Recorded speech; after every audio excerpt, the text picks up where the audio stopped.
In this video, I give you the foundations of the positive intelligence approach for long-lasting mindset change and to reach your true potential. I've been studying several approaches to mindset, and what I found in common, they share a common thread, a common distinction, which is the distinction of having internal thoughts that are negative thoughts that arise to protect you. And these are the thoughts that really stop you from developing your true potential. There is always a central entity that is your self, that is the self that in theory is the one who decides what she wants to do, and that is your own decision power. But very often it gets kind of hijacked by fears and other negative thoughts that were born with the intent to protect you from the environment, from risks, from dangers. But then eventually they hinder your progress, your ability to really achieve something great. One approach that I particularly like is the positive intelligence approach. And this is because it is based on scientific research.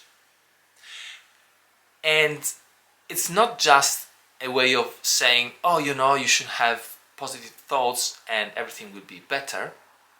But it is strongly grounded in science, scientific research.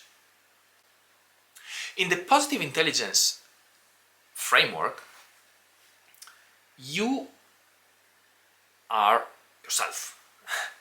And inside of you, there are two different voices that can take over.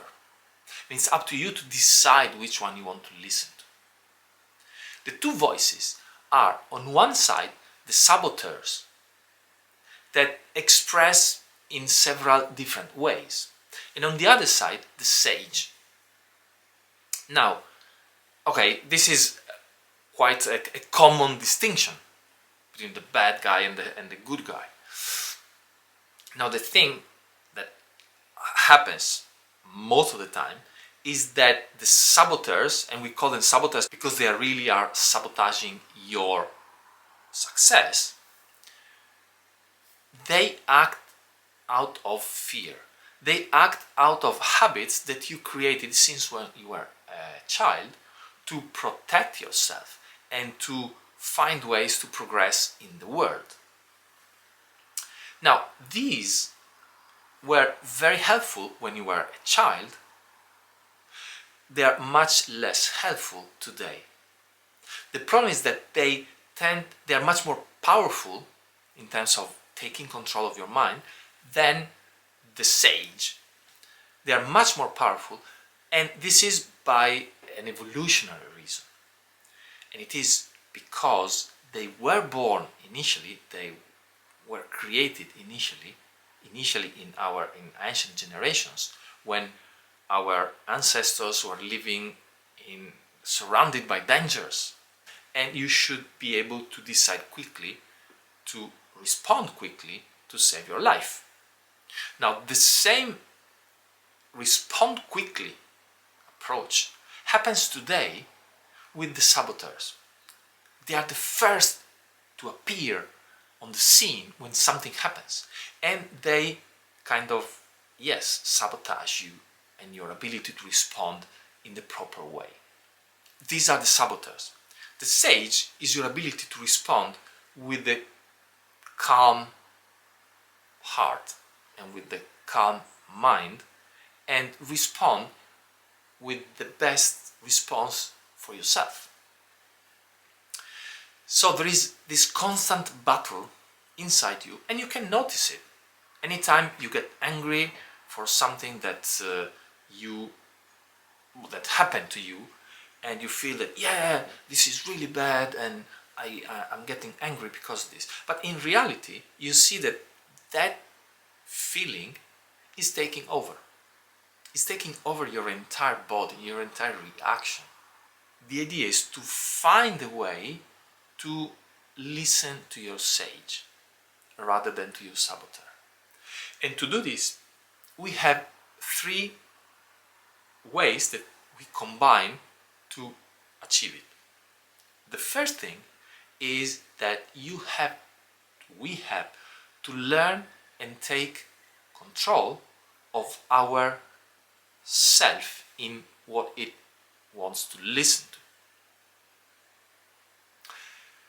The second is to weaken our saboteurs, and the third one is to strengthen our sage.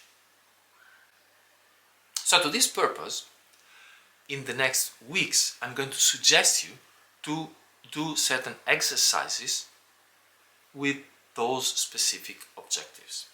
It's all about strengthening some brain pathways and weakening others, and creating some pathways so that when something bad happens, you immediately recognize that the saboteur is taking over and you're able to switch to the sage. And this is about developing brain circuitry, basically. Strengthening certain circuitry and weakening certain other circuitry. The first week we are going to work on how can I learn to take control over this saboteur that shouts in my mind